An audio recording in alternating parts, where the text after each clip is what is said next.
Welcome back to another episode of Season 5 of the RAG podcast.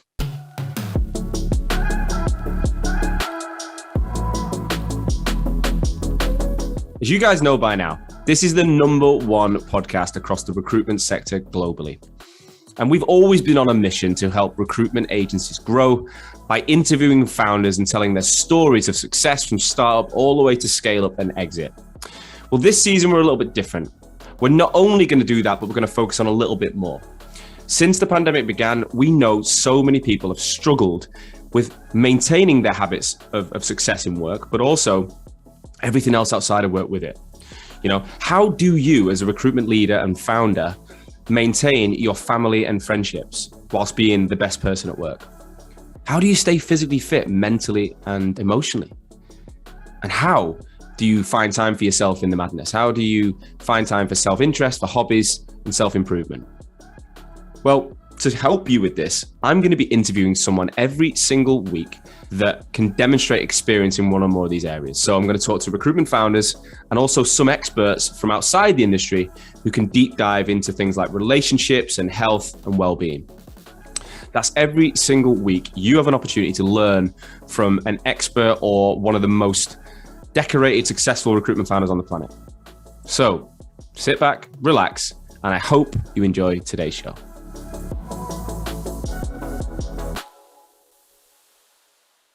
Okay, guys, we are live and welcome back to another episode of the RAG podcast. Today, I am always excited. I'm excited every week. Today, I'm really excited. I'm with Nick Vaughan. Nick is the founder of Hamlyn Williams, the original founder of Hamlyn Williams, and now also the founder and CEO of a brand called Talent Ticker, which I'm going to get into in a moment. I'm really excited. It's what you're doing is just totally different to anyone I've spoken to, Nick. So I'm buzzing about that. Before I do get into it, I've got a couple of sponsorship messages, as always, to mention. A quick call out to Volcanic. Everyone knows Volcanic are one of the most decorated, successful recruitment website providers in the world. And they've said, look, for anyone who's thinking, what have they really done? Go and check out their portfolio. So if you go to volcanic.com/our-work, it showcases some of the best websites they've done. Brands such as the Search Consultancy, Premier Group, and the stories and case studies attached to it as well. Also, Volcanic recently ran a webinar that they would like me to mention with Gordon Webb from Idaboo and Janine Owen from the Talent Crowd on conquering the candidate conundrum. I know this is going to be soon available to catch up on demand, so keep an eye out from that. And finally, they are offering anyone who listens to the RAG a free MOT on your website. To get that before Christmas, to understand where the hell your website stacks up against the rest of the recruitment market, go to www.volcanic.com/Hoxo. Our second sponsor today is District 4. I've mentioned these guys before. They're a community of expert recruiters who are all business owners in their own right. So it's a brand that sits above a group of business owners to build their own, or to own their own destiny. Now, on Monday this week, they started the challenge I've been mentioning every other week, which is called So You Want to Start Your Own Recruitment Business. It's a 5-day challenge where they help you understand your why, your vision, your financials, your market, and help you effectively decide through building a business plan whether or not you should start a recruitment company or not. 2021 has proved, in my opinion, a fruitful year to launch a recruitment brand. The businesses I know that started early this year are doing really, really well. One client I spoke to today has done £1 million in fees between two of them in the first year. So potentially now is the time. If you want to join the group, I know we're a couple of days in, but you can catch all of this live, and as well as you can also go back and watch the pre-recorded sessions from Monday and Tuesday. So there's a group on Facebook called Start Your Own Recruitment Business in 2022, free challenge. You can search, and I'll make sure the links are attached to this. If you genuinely think you've got the ambition, the steel, the knowledge, the know-how to launch a recruitment brand next year, then get in touch with these guys. I believe that you will, you'll find it really valuable. Right, let's get into today's session. So as I mentioned, Hamlyn Williams, Talent Ticker. There's a hell of a lot going on for Nick Vaughan. Nick, welcome to the RAG podcast. Hey, Sean. Thanks for having me. Not a problem, mate. Not a problem. We've got to know each other quite a lot recently. We're speaking on and off. As I said, I'm excited for today because I do think you've got not only got the recruitment build story, but you're doing something cool right now that I don't know anyone else doing. So, look, I've tried to give you an introduction. Give us an overview of who you are right now and what you do. Okay, so started life off in staffing, recruitment. Started off actually at S3. Then I joined a company called JCW, which James Woods was on your body. I set up Hamlyn Williams around 2011. I scaled that business. It's a business with just slightly over 200 staff across 9 offices, with doing around probably 54 million in revenues with good EBITDA. It's a business I exited around 3 years ago, and don't have day-to-day interest in that organization, as I went all in on a technology play, which is Talent Ticker. And effectively, Talent Ticker is from years within the recruitment space of thinking about what's really pissing me off as a recruiter and what are my pain points and how I can build a business that addresses those pain points. And that's where we got to 3 years later, where effectively Talent Ticker is, we call it the Bloomberg for staffing, but it's a tool where you can predict when companies are hiring. And not only that, we will give you their hiring manager and their contact info. Wow. So for any recruiter from a business development point of view, it's about providing market intelligence where you're calling the right person at the right time for the right reason. Right. Taking away all research and admin, and increasing sales and productivity per head. And then on the other side, we've got our other product within Talent Ticker, which is our talent sourcing tool. So we've got 350 million profiles and about 40 million company profiles, which effectively you can source and form outreach to. And we've got smart filters as well, where we've got algorithms which can determine which individuals are likely to be moving from their current job. And you've also got pro-diversity tools where you're able to filter out by gender and ethnicity, and in the United States, whether they're a veteran or not as well. So wow. That's what I've been doing for just slightly over 3 years, is completely all in on this project and this technology project. Wow, exciting. Well, we'll get into all that. We've got lots to talk about, but take us back. So you said you worked at S3, you worked for JCW, and then you decided in 2011. I remember 2011. That's the year I got into recruitment, so I can remember that, like it was yesterday. Why did you start? Why did you think about going on your own? Yeah, so I think it rolls back before S3. So being a third generation farmer, I've only known entrepreneurialism. Right. So, youngest son, old man, can't be on the farm. The brother has to do that. So he kicked me out to London, had to make my own money. Classic story. You apply for a job saying, do you want to earn 100 grand in your first year? Yeah, I do. Didn't even know what recruitment was at all. So got that job in S3. And I suppose what I always want to do is join a megacorp to understand how megacorps work, and then have a look at joining a boutique and then set up my own organization. And that's what I did. And this is why I went from megacorp to boutique. Did really well in both of those roles that I did there.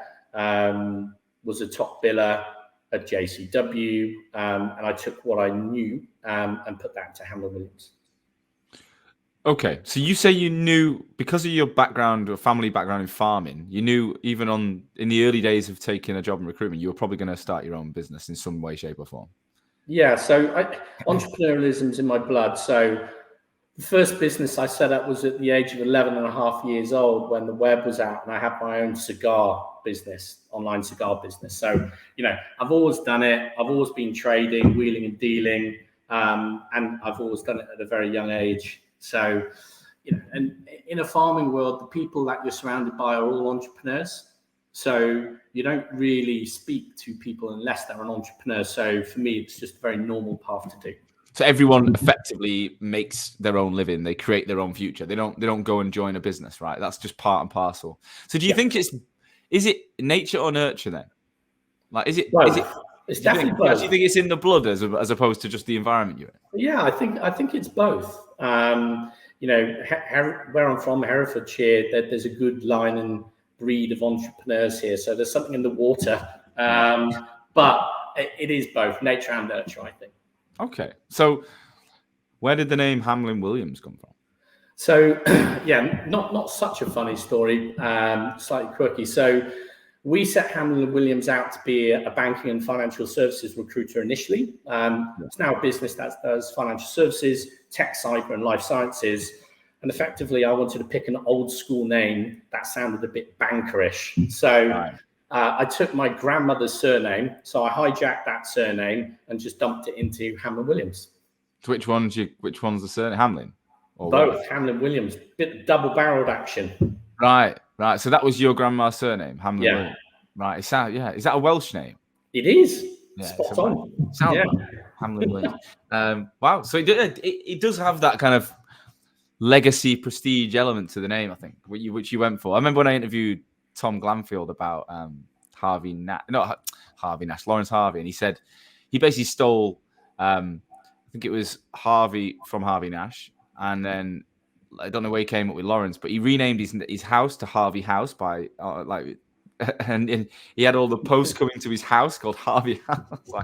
And then he made it sound so big and prestigious when it was just him at home, which is wicked. Yeah, he's kind of glamorous. I mean, those stories are great. I think, when we first started Hamlyn Williams, I started it on our farm. So it was a tiny little room, and I did that on the farm. It was slightly annoying. My dad would come in and he'd make me grade potatoes and stuff like that. It's like, I'm trying to run a business here. So after 4 months, I went to London, and again, it was a tiny little room with no window. And then, we kicked off from there as well. So was it just you? Yeah. So you on your own in a farm in Herefordshire for the first 4 months, but you've been living in London before that. So you've gone home to start the business. Yeah. So I did before that. I did all my career in London. Yeah.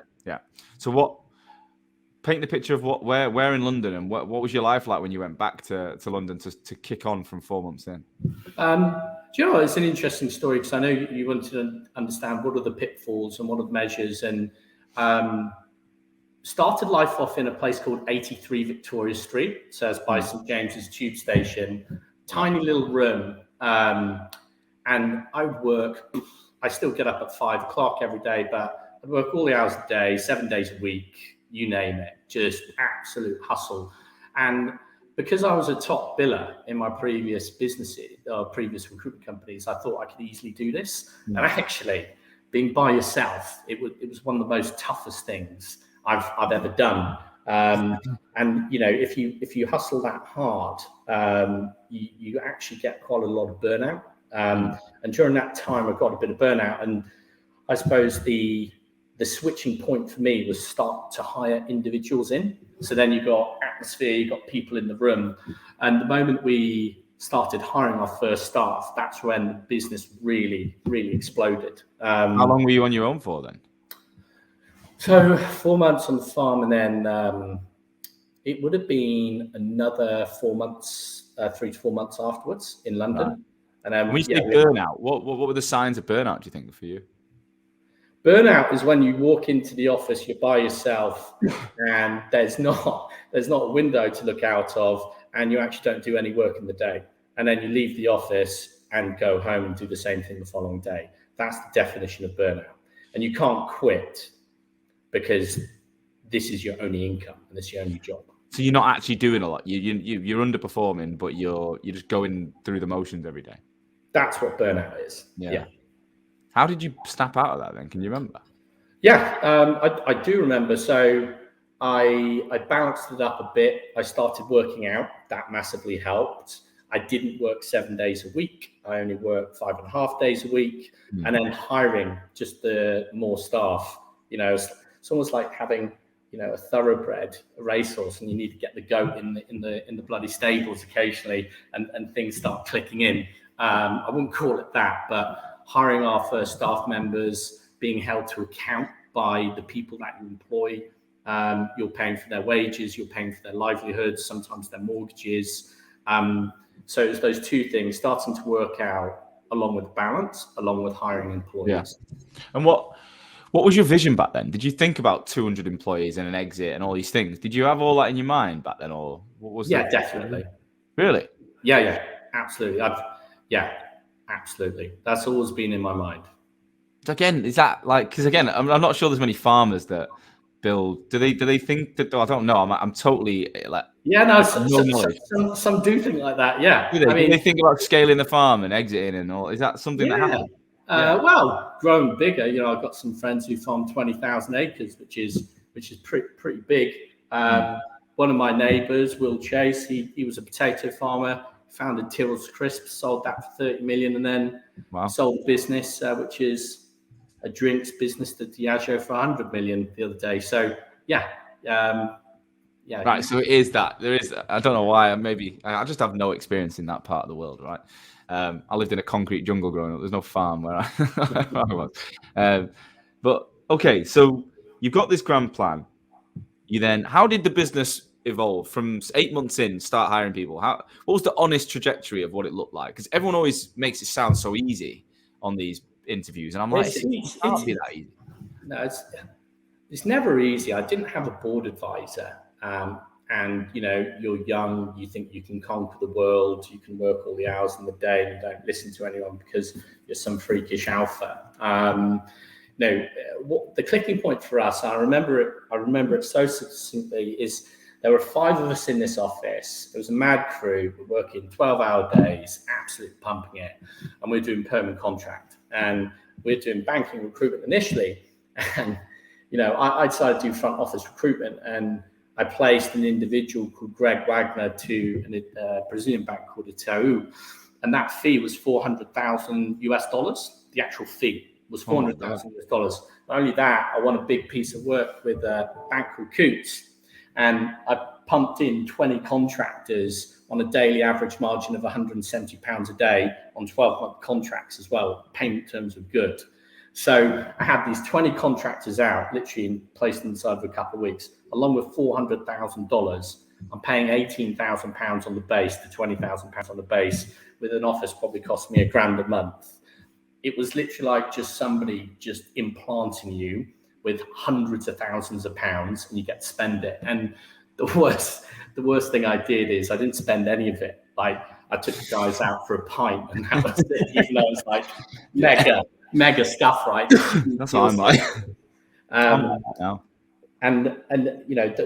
My mistake is I scaled then aggressively from 5 to 30 people inside of 4.5 months. With that cash? Yeah. And without an operational infrastructure in place. So that was my biggest mistake, is you're trying to rainmake then for 15, 20 grads, trying to feed them, trying to keep them happy, take them out for beers and everything like that. And the reality is you're a busy fool. And you have no managers, no leaders, no infrastructure. There were grads, and you're just trying to bring them through as quickly as possible. They're trying to do their best. And, we produce some really great recruiters who are still in the company, and some who have set up their own businesses and everything like that, who came through this cycle. But the reality is, in hindsight, I would have put a good infrastructure in place, good TA, HR, and a management team before scaling like that again. Yeah, I bet. So what happened to that 30? What was like the tipping point where you fucked it up? What was the symptoms at that point? Staff churn over 1,000%. It was a joke. I think, like you said, when you're a busy fool, I think, the turning point came in when, we thought, right, we need, the definition of insanity is, hitting yourself against a brick wall and expecting something different, right? So, we brought in an ops director, HR director, learning and development individual. I brought in managers as well. And that's when we started gaining some infrastructure. I hired a finance team way too late. We were turning over millions of pounds in our second year, mainly through contractors, and the cash flow management was non-existent. It was propped up by perm. There were holes in that. So, we probably hired our finance team too late. So it came about when we started putting in the right hires for the right levels. That's when things started sustainably. Did you get any advice or support on this though? Because as you said, you had no mentor, or did you go out and find that in that period, or did you keep? I did. Yeah. So it was around 3 years into the business, something like that. We brought in a financial advisor called Paul Glynn. So Paul's really good sounding board. He helped us build a finance team, and he was providing oversight for finance there. And then we brought in another non-exec director to provide good oversight of the business, called James Ash, who's the chairman for LHI, actually. So once you bring in, a bit of grey hair and experience, and just like me, that's it. And you can listen to them, and you take their advice instead of thinking you know it all. That's when your business can accelerate a fair bit quicker. Yeah, makes sense. So did you stay at 30, or did you drop back down to then grow again? Did you cut the grass to grow? No, we all stayed at 30 actually, and then I think, if I'm not mistaken, after 3 years, so we wanted to dominate everything. I took two guys, Ali and Will Brown. Will Brown had only joined 4 months in, and Ali had only been a year. I go, right, you two, you're heading up Hong Kong. So flew them out to Hong Kong. They had to set up that, and then we took 2 other guys and put them into New York. So we just opened up Hong Kong and New York same time. Boof. And again, that was madness. That was absolute madness. So that's then me on an airplane every second or third week, constantly for about. Were you in a relationship and stuff at that point? Yeah. So I'm married and entered a relationship with my now wife just before I set up Hamlyn Williams. Yeah. Right. So she's been through all of this. Yeah, the whole thing. Yeah. It's carnage. And you're saying why did you launch those 2 at the same time? Was that an ego thing, or did you genuinely know the market was ready, or? So that was client-led. So at the time we're doing financial services, banking, recruitment. This is at a time when, I'm not sure if you remember the $1 billion fines to HSBC for money laundering to drug cartels in South America, BNP Paribas getting fined over $7 billion for sanctions. All of this was going on.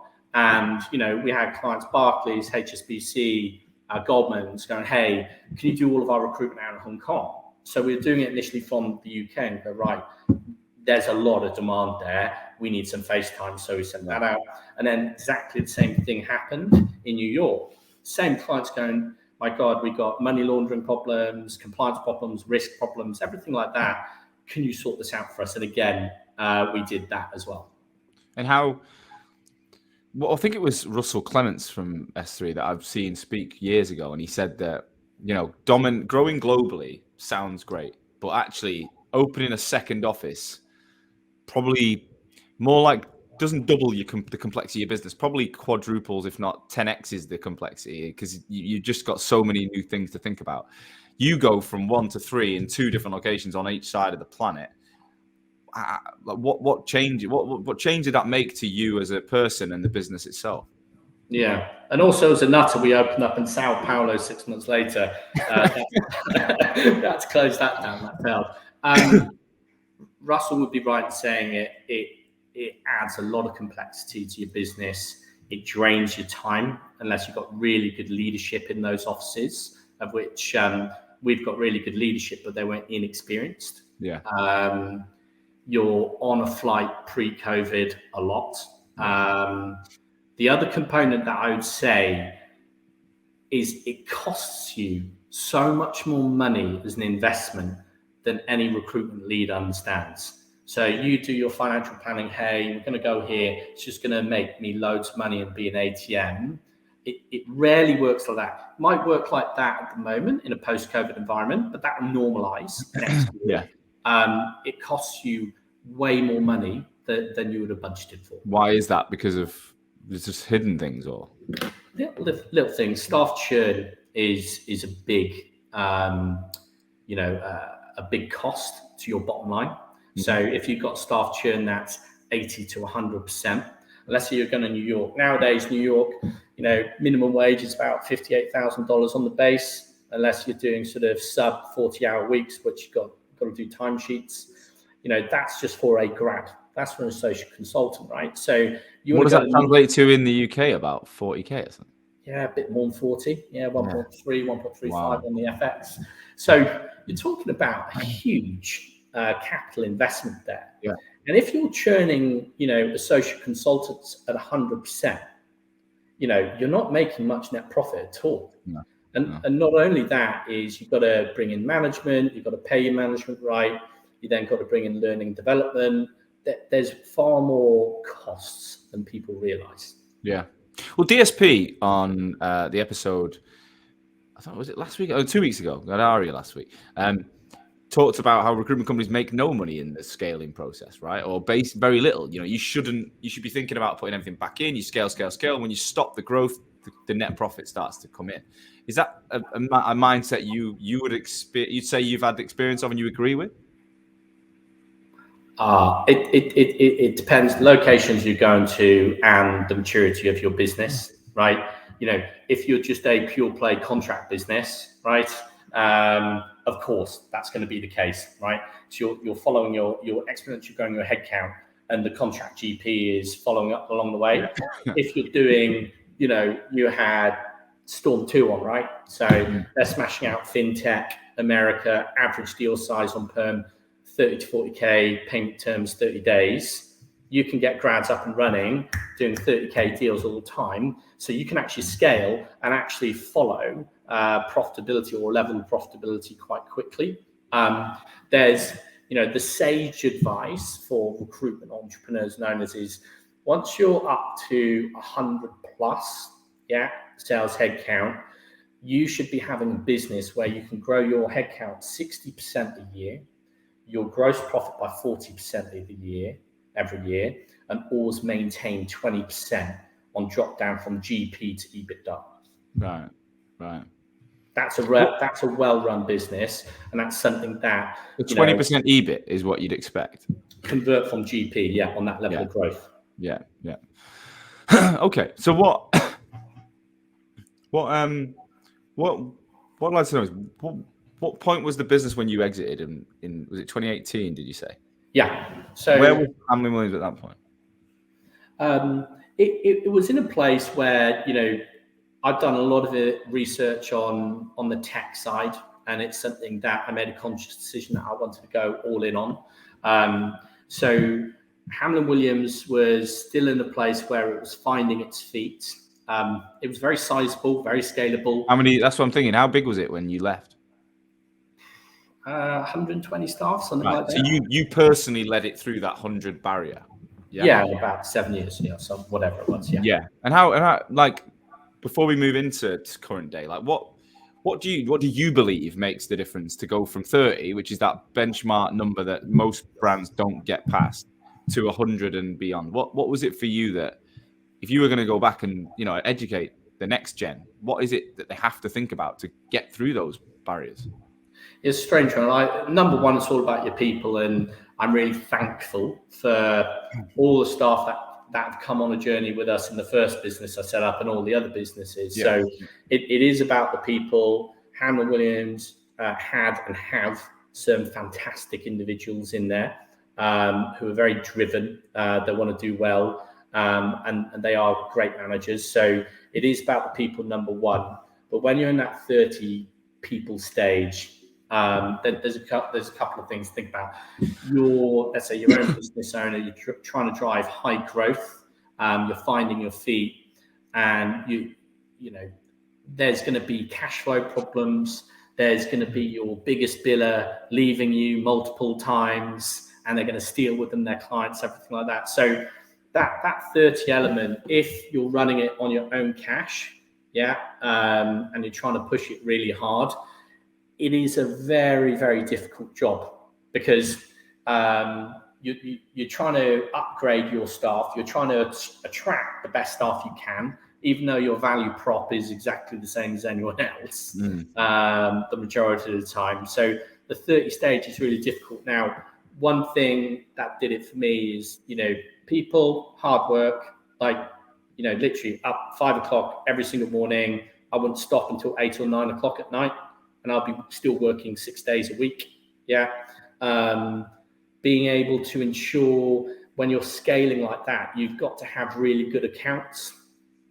That's key. So if you cannot employ lots of experienced staff who know how to transact easily, you need to make sure that you've got really good accounts or tools like Talent Ticker in order to ensure there's constant job flow coming. Because the moment you don't have those good accounts, you can't ramp up your grads very quickly.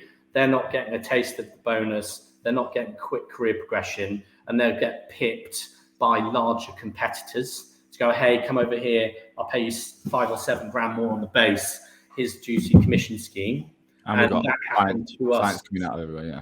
That happened to us multiple times. So I think having the right people, working hard, having good accounts, and then putting the operational infrastructure in place. So good L&D, good HR, good ops, in order to then take it to the next level. But is it a mindset that you've got to think, right, I'm going to spend here. I'm going to spend my way through this? Because at the end of the day, at 30 people, you're probably you could make some really good money, you can make some good profit. And I think that was the bit I got from DSP was like, it's about going, well, actually, no, I'm just going to keep spending. I'm going to think bigger. I'm going to invest. I'm going to roll the dice and keep rolling the dice. You have to. Yeah. You have to. Otherwise, you're a slower growth business. The most ambitious staff want to be joining a winning team, a winning business. They want fast growth. They want international opportunities. They want fast career development opportunities. They don't want to work for a Mickey Mouse company, the true highest performance. Yeah. Makes sense. So you get through that 100 mark. What was your job like then? And you got more offices than 3. Are you still traveling? It's pre-COVID. So what was your life like? What's your day-to-day like back in 2018? Yeah, I think it was quite tough because I started 2 other businesses as well on top. So I set up in between that time a cybersecurity business where we set up our own SOC center in Costa Rica. We're selling MSSP solutions to medium-sized corporations. So I had to scale that quite quickly, and I sold that in a management buyout after something like 16 months for good 7 figures. And then I also set up a financial services management consulting business, which took up a lot of my time as well, scale that up. So we raised about $5 million in pre-seed money, and I scaled that business. So I was on the tools, bringing clients, doing all the recruitment, setting things up, and then having somebody to run the business. So was Hamlyn Williams already at a point where it was running itself then, that you could do that? So I had to do Hamlyn Williams and these 2 startups, scale them up to get to a point where we could exit. In the management consulting business, I exited the majority of my stake to private equity last year. And you were a new father at that point, pretty much.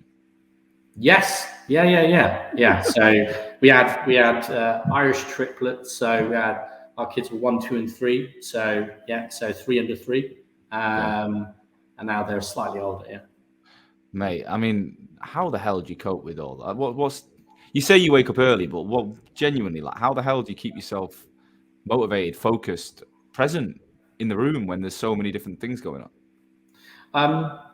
So I'm pretty, I suppose I'm ingrained as literally a farmer, getting up early in the morning. I remember at the age of 10 years old, if I wasn't up at 6, my old man would come around with a bucket of water and pour it on my head, just to get me up, work on the farm. So when I get up in the morning, my routine, get up, get showered, get dressed, I would then go through my day management and my weekly management. I'll start off with the most difficult tasks and I'll just execute. And when you're up at that time in the morning, there should be no one really there to disturb you. Mm-hmm. So I shut everything off and I just execute against those bulk tasks. And then that can then allow me to interact with my people during the day. So that's how I diarize it. And if you're disciplined with that and, you work smart, but you also work hard, you can gain a competitive advantage against, other competitors. Do you think that would be your secret then? If you weren't up at 5, if you weren't up at 5, you were up at 7 or whatever, and you had to cram the execution part of your job as well as the people side of your job into a normal day, and then I suppose after work you've got your wife, your children to think about. bedtime, bath time, all the things that everyone deals with. Had you not had those 2 hours in the morning, you probably have. I imagine you struggled to get that in.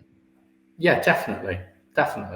If you look at sort of compound interest, if I'm working, let's say, 30 hours, 20 to 30 hours more than any of my competition, but I'm executing as well in that time frame, over 1 week, 2 weeks, 3 weeks, over a year, I'm achieving much more. Yeah. What about sleep? Like, do you feel like, do you have to go to bed early to keep getting up at 5? Like, because I'm in bed by 9 or 10. Yeah, everyone says wake up early, and I've done this, but if you don't change the time you go to bed, you're just missing out on sleep, and that's the biggest contributor to low performance in a day. You're not, if you don't get enough sleep, you're not optimal. Don't matter if you get up at 5, you're going to be fucked throughout the day. That's the truth. So you're in bed at 9 till 10, get your 7 hours or whatever you try and get. Yeah, 6 to 8 hours a night. Good as gold. Yeah, and at this point in your life, were you still dealing with? Were you actually trying to be a father at night? Or was your wife taking over it? How much involvement did you have in the personal side of things? Yeah, good question. In the early days, very focused on the businesses and the job. I'd be away the majority of the time. I think, when COVID happened, I saw loads of my kids, which I'm very thankful for. Very, very thankful for. So COVID very strangely has brought me very close to my children. And, I'm working from my office in Herefordshire today, as an example. I get to pick them up from school, and I get to see them. So before COVID, you probably weren't as involved as you are now. You were, was it more weekends than in the week? Yeah, it was a Saturday or Sunday. Yeah, never in the week. No, and people have got to, I guess, understand that there is a trade-off. I think if you go in for that large growth, 100 headcount, 200 headcount, whatever, there's a bit of a trade-off that you can't have everything. You just can't do everything. You can't have everything at all. That just doesn't exist. Even if you raise $10 million, $5 million to accelerate your staffing company, you still got to put the hard graft in order to hit the high level figures. So I don't care what anyone says. Work-life balance is the balance that you want. Okay, and that people need to be very comfortable with themselves about what balance do they want and what works for their family. And I would never judge people on what their balance is. No. Would you say you ever got that wrong? Did you ever go too far one way or the other in your career as a leader? I think, if I talk about, let's say, my marriage, my family, my wife, I've been going out with her for 14 years.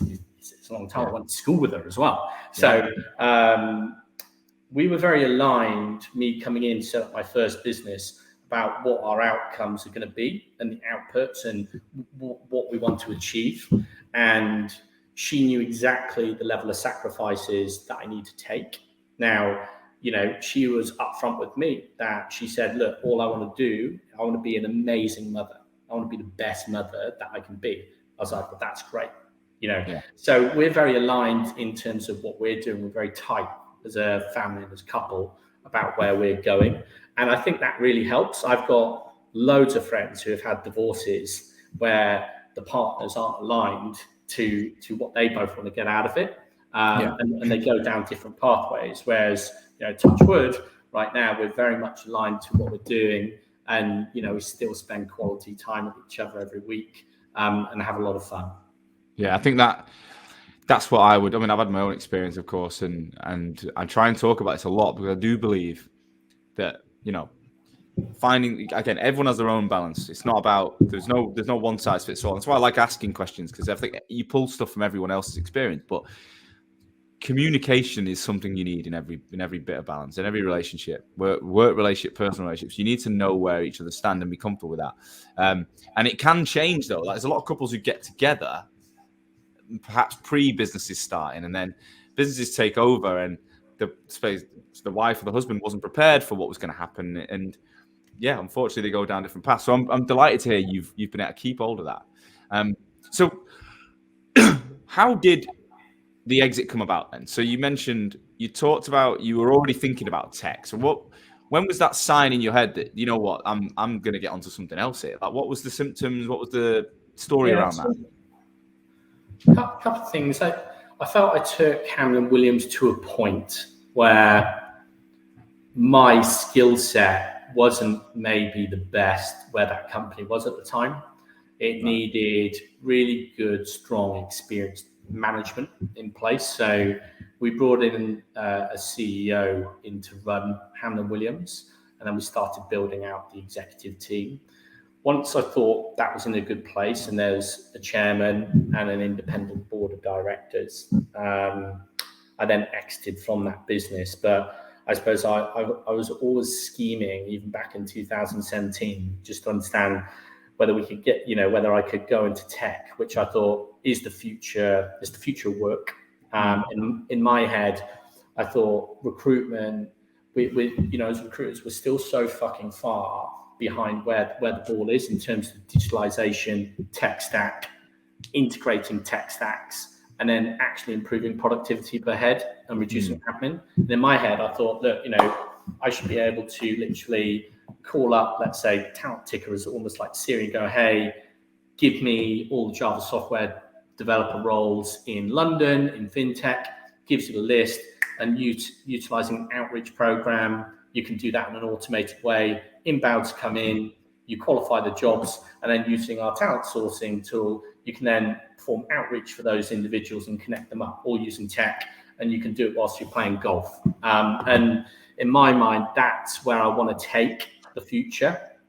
I want to make it, the journey I want to take our members on and our customers on for Talent Ticker is hopefully trying to reduce admin and research, increase productivity per head and sales per head, and allowing those individuals to have better enjoyment in the role. And if you're a recruitment owner and CEO, increasing your bottom lines as well. So once I had that firm in my mind about, right, this is what I'm going to do, I literally exited from Hamlyn Williams. I've got no day-to-day running in that company. Did you have any time off in between? Did you go and have no.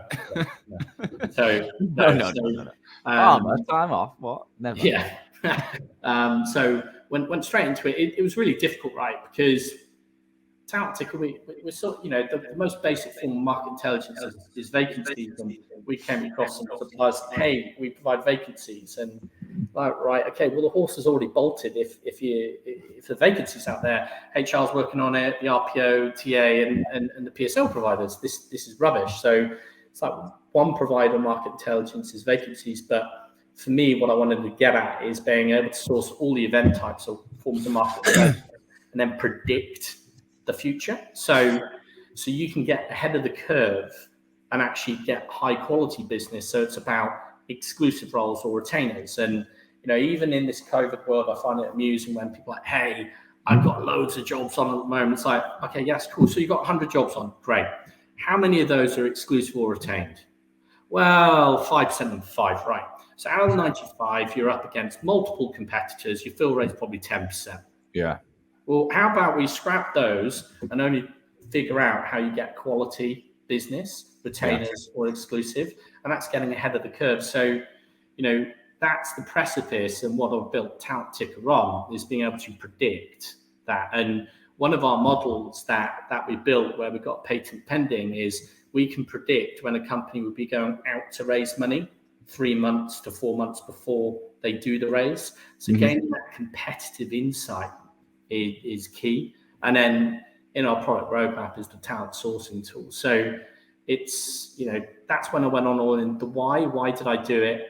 Solve a problem for the staffing community. That was key for me. I really do actually care about recruiters and the staffing industry. So I want to take everyone on that journey. And I suppose our early adopters and customers I'm really thankful for, because they've had to go through a lot of shit with us. Bugs, AI problems, stuff, just general stuff not working. That's not the market intelligence they want. And every single day we get better as we take our customer feedback. But the other side of it is, look, recruitment valuations as well. If you look for an exit, deals are anything from 5 to about 12 times EBITDA. Tech valuations, dependent on the industry and sales intelligence, future work, HR tech is hot right now, and it will be for the next few years. You're looking, as long as you're a high growth business growing anything from 100% to 500% a year, you're looking at a multiple of anything from 12 times to even 40 times multiple of your ARR. So the only organization I can point to, right, is ZoomInfo. If you look at ZoomInfo, type in ZoomInfo market cap, they're worth $29 billion and they're trading probably around 38 times the ARR. ZoomInfo, right? If you type in Michael Page and you have a look what they're trading at, it's night and day. So for me, there was that aspect that tech valuations are a lot higher as well. So what does that mean to you? Like, so what is my question? Like, why you must have enough money now from Hamlyn Williams that you don't need any of this to have a really good life. Like, why are you doing it? I think for me, it's the vision for Talent Ticker and what we're aiming to do. So, we want to be that marketplace, the leading marketplace for talent, and becoming the global leader in talent market data and insight. And for me, it is that vision is I want to ensure that Talent Ticker is the Bloomberg for staffing, is the one-stop shop. And Bloomberg's a $100 billion business. So they do all right for themselves. And I think the staffing market has got that opportunity to have an organization that does that. The only big entrant I've seen over the last 15 years of doing this is LinkedIn, who've made a great play. If I look at CRM providers, the largest that I've seen, which is quite impressive, is Bullhorn. They acquired Cube 19 yesterday. Yeah. And good for Dan on that. Well done to him. And what's transformed them, right, is their growth for the last 5 years, creating a marketplace. And then going along the acquisition model as well. So I only look at sort of 2 major companies in that space that have absolutely nailed it. So I think the timing is now right for a business like Talent Ticker to come into that play. But again, it's all about solving external problems, isn't it? What does it mean to you if you sold for 50 million or 50 billion or whatever? Is there a number in your head you're trying to reach? Is there a reason for all this, like, huge growth, huge exit strategy? No, not really. There's not a number. No. And is there anything you're thinking of buying with it, or is there anything that's motivating you internally as opposed to it all being external? These are good questions. People have asked me these before. Not really. I can buy most things that I want in life. Probably not there on the Falcon jet, $60 million, but no, kidding. Not really. Probably want a bigger farm. That's about it. Do you think it's just a game? Like, you just enjoy the game? You want to win? It is, but I suppose for me, I'm a big believer in legacy. There's a lot of recruitment businesses and HR tech businesses that sell for big money, and then 5 years later, you're like, where did they go? So for me, when I go all in on Talent Ticker, I want to transform the industry and be that bellwether. And when I leave it, I want to create that legacy, and it grows exponentially without me. And, for me, having roots, obviously I'm from Herefordshire, we're quite agricultural county. So creating roots and having a legacy is ingrained in me and a big deal. Yeah. And do you foresee the same level of blood, sweat and tears hours that went into Hamlyn Williams for the next 10 years or so for you now? Is that the same attitude? Go again? It has to be. Talent Ticker's taken it out of me, believe me. Like financially and time, if I have one customer that churns, honestly, I just lose the plot. I want all of our customers to be happy and ensure that we're hitting the right things for them. So it's a very strange one with what we're doing. Like, we built 20 different AI models and we've got multiple patents pending. if I have a look at some of these potential competitors that we come across, there's no patents pending. They're workflows. They're all workflows, and they integrate in. We're predicting the future, and unfortunately, that takes time and a lot of capital, and there's a lot of mistakes along the way. So, yeah, it's going to take all of my time for the foreseeable, for sure. It's crazy. So, in terms of time off, you laughed when I said take any time off, but what is time off for you? Like in a year, how much time would you say you take? You know, how do you unwind? So I got a friend who runs North American business on Spencer Ogden. He put it eloquently. He goes, look, you need to take at least a week off every quarter. So jam it into the end of the quarter, always take a week off. And I kind of like that mantra. So you're always taking your frequent breaks. Post-COVID year has been a bit of a funny one. I've only taken off 1 week all year. I'll probably take a couple of weeks off, a few weeks off this side of the year. It's just been a bit of a freak year. My time off, there are therapeutic things. So after this, I do try and go to the gym. So like at 1:15, I'll go to the gym. And then I suppose on the weekends, it's all about the kids. Every weekend is all about the kids.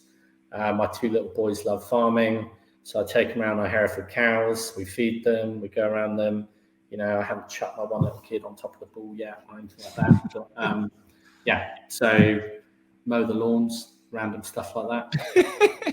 It's so, I love how it's still very humble. Like, you know, it's not like you're saying, like, we're going to go fly a private jet around Barbados. You're like, you know, it's pretty humble, your attitude to it, which is crazy. It's like, it shows there's more of there is an innate drive that's not about just the flashing the cash and, you know, instant gratification. It's actually there's something a bit longer term there, which is mad. So if you could unpick the last, you know, what is it, 11 years since you started Hamlyn Williams, and give 3 actionable pieces of advice to an aspiring or a current recruitment owner that's sat there, you know, sub 10 staff, like 81% of the sector, but is genuinely on that vision. Like I've got one brand in mind. I won't mention them, but I spoke to him this morning on the phone. You know, they've just done £1 million at the end of their first full year. Their accountant, they went out and bought cars. The 2 owners went and bought nice cars, I think a Porsche and an Aston Martin. And their accountant, they were like, please let us do something. And then they're like, right, the rest is going back in the business. We're going to fucking grow, and they're smashing it. These 2 are going to do really well, right? I know they are. They're going to be. So I'm thinking about that kind of audience. What advice? Give us 3 things that they really need to make sure they think about.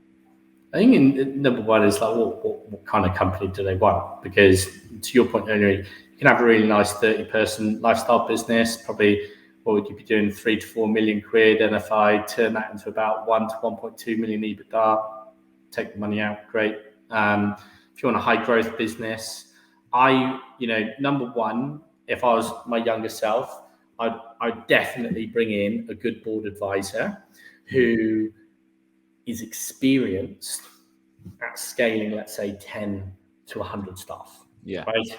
So they know exactly what point of the journey you need to be hiring the right staff, and usually they've got good connections. That would be, that would be a big one for me. If you're going down the grab model, and let's say you're 10 staff, I'd hire early a sales trainer or a learning development individual. That just takes a lot off your plate so you can continue to rainmake and bring in high quality talent.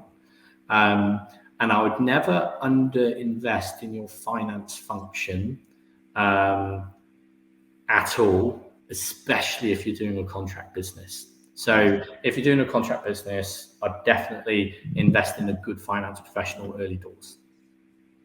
Yeah, to make sure you don't make the same mistakes you made, which are there. How far down the journey would you say, when you mentioned that whole rainmaker mentality, which is very, very common in our, you know, top billers launching agencies, when should they be thinking about perhaps not being the rainmaker and actually being all the revenue coming from the team?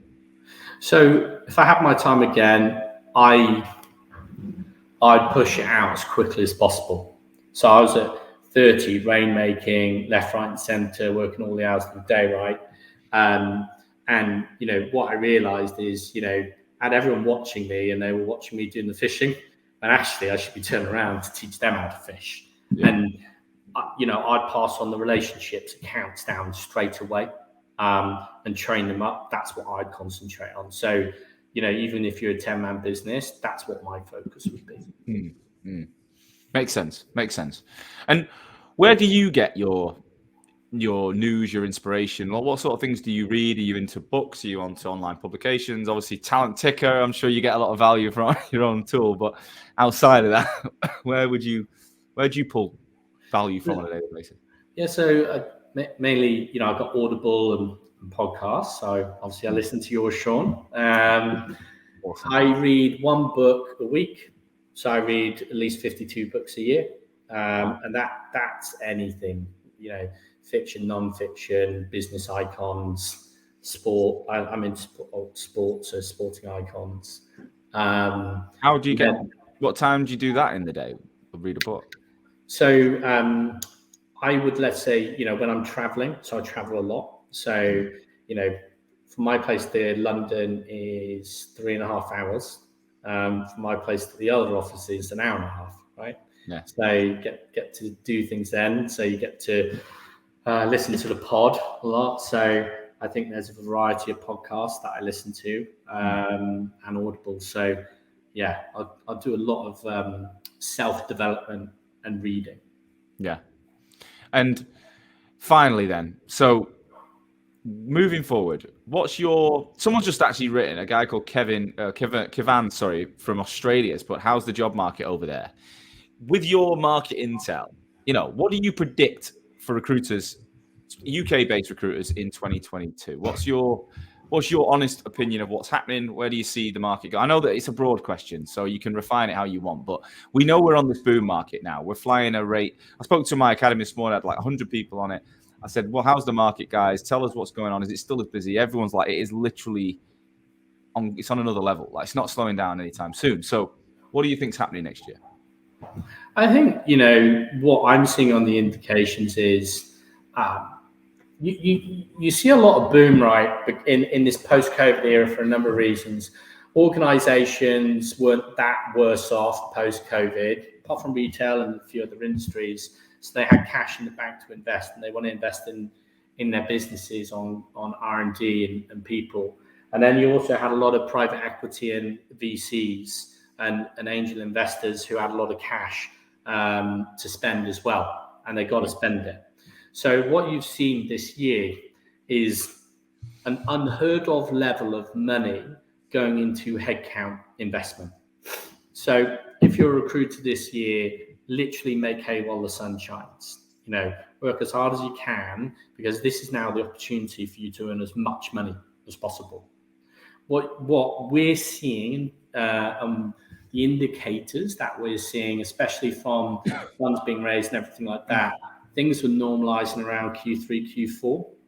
Okay, so what's going to happen in a normalized rate? And this is why recruiters need to understand this, that, you need to get great relationships and great accounts, and this is an opportunity to get your target account. So, I remember when I first started recruitment, I always wanted Goldman Sachs and JP Morgan, always wanted, and they knocked me back every time. I couldn't get in, and I'd try and sort of get around HR via managing partner, stuff like that. Couldn't get in for love nor money. Now's the time to get in to JP Morgan and Goldman Sachs, because I guarantee you this, when things normalize ever so slightly in Q3, Q4, the talent acquisition processes will get better because they're spending more on TA tools. The RPOs will get slicker, and they'll tighten up the PSLs, and they'll reduce your margins as well. So, things will normalize in Q3, Q4. Is that Q3 next year, you think? Next year. We're going to have a good 6 month. You think we'll have a 6 month boom market early next year? Yeah, definitely. But,